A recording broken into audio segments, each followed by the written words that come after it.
जब बाल सैया जी एगो स्केल कम कर दी रहो, दो गो नोट। अरे ला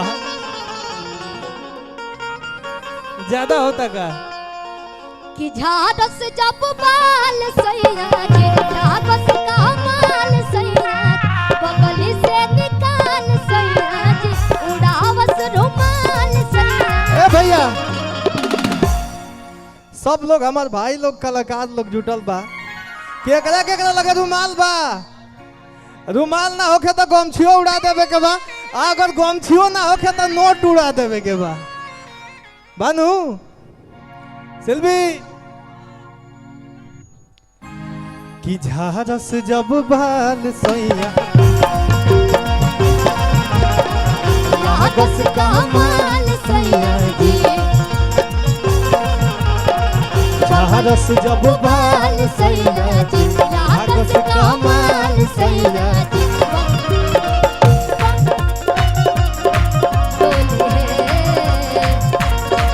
बहत्तर करी हैया डोले हो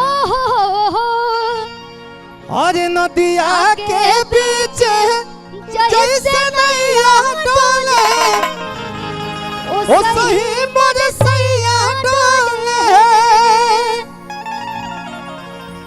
नदिया के बीच जैसे नैया डोले ओ सही मोर सैया डोले, नदिया के बीच जैसे नैया डोले ओ सही मोर सैया डोले। झारस जब बाल सैया जी, लागस का माल सैया जी, लागस का माल सैया जी, झारस जब बाल सैया जी, लागस का माल सैया जी, पातर कोरी होइया डोले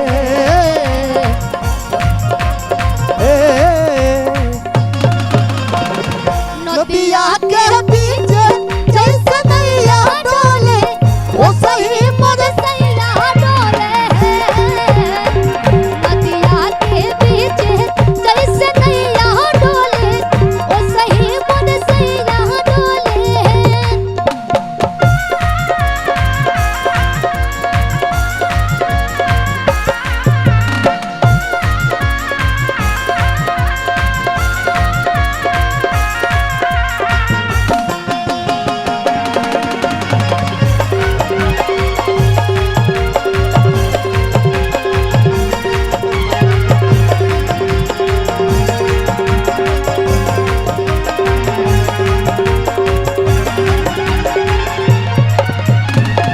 अखिलेश भैया, विवेक भैया कि बात पियावा में अरे बहुते बहमा लोही कौन के जैसन होता अरे सटी जाला पाजरमा बात पियावा में बहुते बाबा जनमा, सट जाले पाजरमा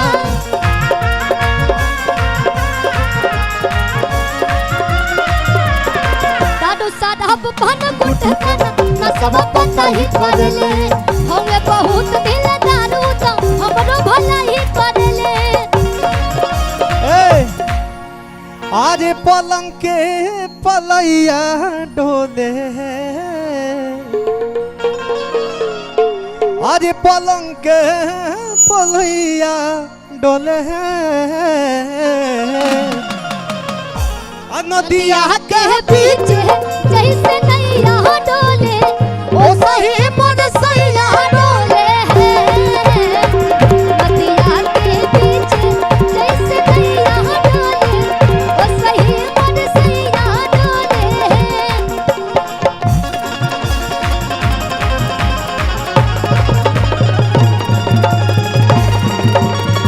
ओ सही मोर नदिया के बीच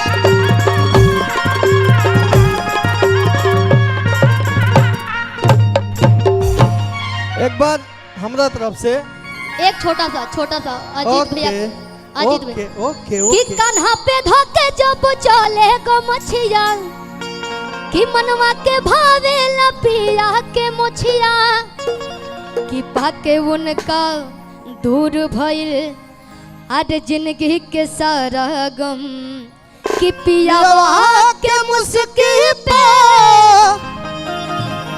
दिल हार गइली हम कान्हा पे धोके जब चले गो मछिया मनवा के भावे लपिया के मोछिया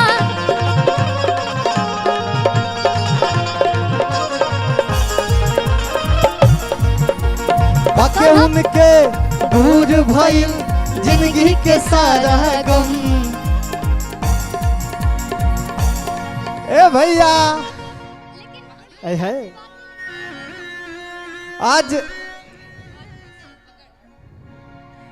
आज हमको बहुत खुशी हो रहा है, एकदम दिल से शर्ट हटा के कहो तनी। हेलो हेलो इतना खुशी हो रहा है कि मैं खुशी से एकदम सराबोर हो गया। क्या बात है। Thank you. इस कुछ पुरस्कार बोलिए। को मैं संजो के रखूंगा, संभाल के रखूंगा कि हमारी अक्षरा मैम ने हमें पुरस्कृत किया और मंच पे हमारा स्वागत किया। सबसे पहले तो पुरस्कार देने की मेरी औकात नहीं है ये एक छोटा सा प्यार है जो भी मेरे से बन पड़ा इस वक्त ऐसे माहौल में, रहा नहीं गया इसलिए आ गई। थैंक यू मैं आप दोनों को बहुत सारी बधाइयाँ देती हूँ और ईश्वर से प्रार्थना है कि आप लोग दिन दुगनी रात चौगनी 4 चांद लगाते रहें और आगे बढ़ते रहें। और हम माता सरस्वती से यही कामना करेंगे कि आपको जितनी ऊंचाई तक पहुंचाएं उससे 100 गुना तक ऊंचाइयों तक आपको पहुंचाए ताकि कोई आपको छू न सके। बहुत ही हम लोग लाख लाख धन्यवाद आपका। थैंक यू बाबू, थैंक यू सो मच। दिल से अभिनंदन बंदन।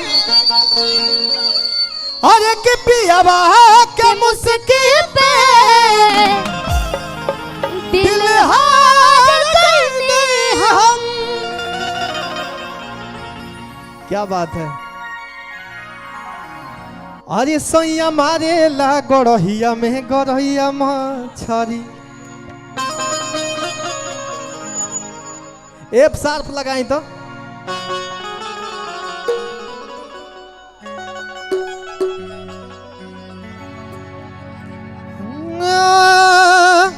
ओ कहेला कि रेडी रखो पीस के मसाला हो। अरे लुंगी पहिर के उ भोरे भोरे जाला हो कि खूब मटकाई के कमर पतरी कि सैया मारेला हो। सैया मारेला गड़हिया में गड़हिया मछरी। चली बहुत बहुत धन्यवाद। बहुत कलाकार लोग बा, हमनी के तो बादों में गा लिया। सबसे पहले हम एजा जुटल सब कलाकार के अभिनंदन बंदन करे। अगर हमरा मुंह से कोनो भी छोटा मोटा गलती हो गई हुई तो ओकरा खातिर क्षमा प्रार्थी बा। नमस्ते। अच्छा मैं कहना चाहूँगा आप जितने भी लोग फोटो ले रहे हैं तो प्लीज